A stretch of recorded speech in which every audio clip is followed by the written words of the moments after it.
Hello there, and welcome to this week's edition of CCQT.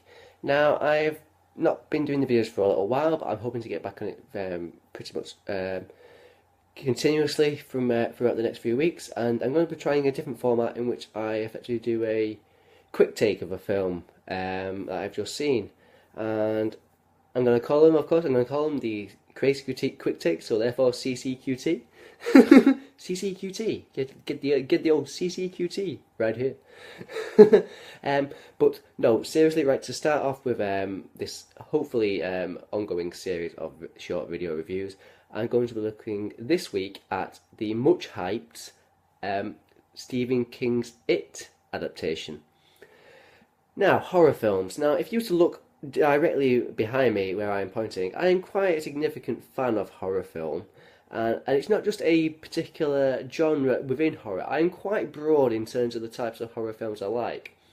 So I will like slasher films. I can like paranormal films, demonic films, things like that, and even just full out gore fest to a particular degree. So I'm always open to the many branches that horror offers us, if you will. So what's most interesting about Stephen King's It is that this has been a hype machine, hasn't it? Pretty much for the last 6-7 months, and it's done that particular marketing ploy perfectly. What I'm going to talk about is the actual effectiveness of the film, and it's in and out really.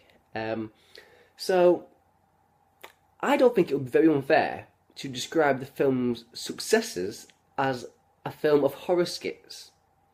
And that is meant to both be a compliment, but also a warning that the film succeeds or fails by the effectiveness of these horror skits. Now, what I mean by that is, effectively, if people already know about the general story of it, it's about a group of kids who has to hunt down a nightmarish demon who portrays itself in the form of a clown called Pennywise, and it effectively feeds off their fear and their own individual things that scare them, and therefore makes their individual experiences very, very traumatic. It's those particular moments where it's just a one-on-one situation of the demonic thing, or the demonic it, tormenting these child individuals in those moments that are effectively well done. There is certainly a sense of hyper over stylization. I don't mean it as not over. Sorry, hyper stylization in terms of the aesthetic of those moments and films really do come to the fore and lend itself brilliantly to the effectiveness of what makes those horror scenes work to that degree. What the problem with my overall problem with the general film is that in those moments it is superb, it is entertaining, it is doing all the things a horror film should be doing, making you on the edge of the seat. As most people would say, yes, everybody has their own things that scare them, and this film kind of plays that card. But what the best horror films tend to do is focus on making you fear somebody else's fear, if that makes any sense. Because, like I say, we're all scared of particular things, and that will probably always have some sort of effect on you. But what is most prevalent here is that in those moments, it's effective, because you suddenly do fear the things that those characters fear, and therefore I must then throw in the compliment to the actors, the child actors, because they are very, very well, they put in some great performances to the young cast, as does Bill Skarsgård, who portrays Pennywise. And put it this way, if you don't know who he is at this very moment in time, when you go see this film, you will know who he is then. And his impression on this film and an impression on you as a character is extremely, extremely entertaining. There's always that fine line between being entertaining and getting you on the edge of the seat of horror. And this is where my sort of quick take is going effectively, because there's also things I've got to mention regarding the. Let's go to the negatives, some more of the negatives effectively of the film. So it certainly is too long. It's over 2 hours long. It's it's like 2 hours and 15 minutes long, and that is too long for this film. There's absolutely certain scenes you could, pointless scenes in particular as well, that you could cut and make it leaner.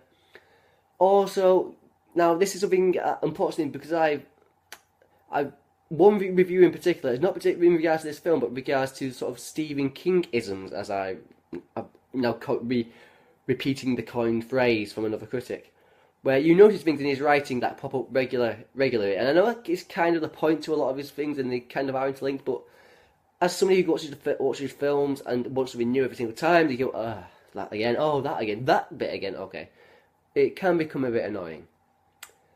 So, also, I get it, film. You're set in the 80s. I get it. Okay, I get it. You don't need to remind me every single scene with a film poster here, a cinema advertisement on a cinema for a film that was out at that time there, a song here, and blah, blah, blah, blah, blah, so on and so forth. I mean, we're really amping up the Stranger Things 80s nostalgia right now, too. And speaking of that, there's an actor in here who's one of the kids from Stranger Things,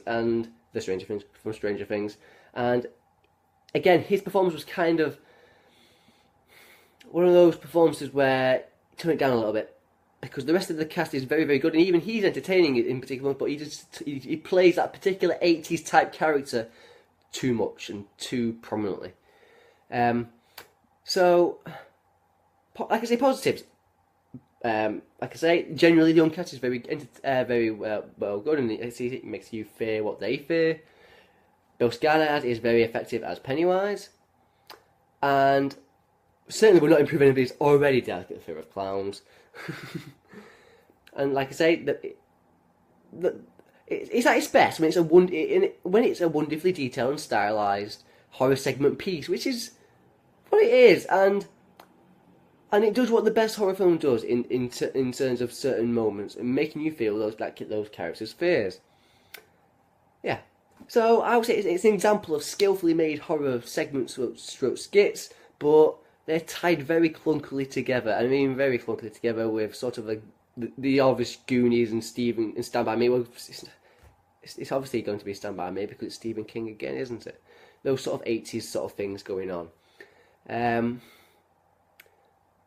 Actually, yeah, it's clunkily tied together with that main narrative that's deemed necessary to propel the film forward. Is it a brilliant horror film? No, it's not. But it's a pretty damn entertaining one. So there you go. That's my quick take on it.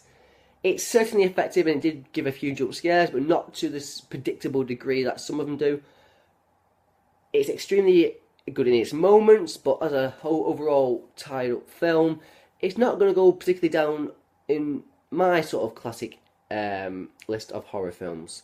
It's written very, very positive reviews from certain critics, but I would say it's extremely entertaining, but it's instantly, not forgettable, but it's done.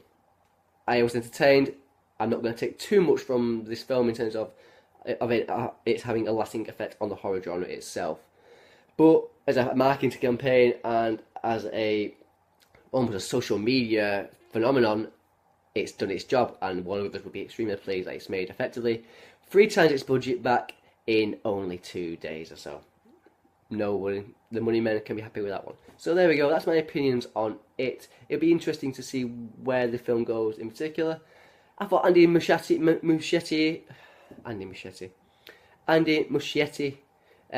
the director, did a very fine job, which is not too surprising because he directed a horror film that I did like called Mama, which also had a similar sort of style that I really did appreciate.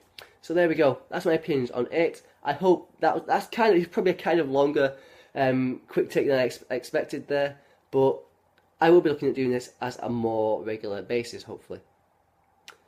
Thank you for watching. I hope this has been a enjoyable watch, and I do hope, therefore, you do subscribe to me also.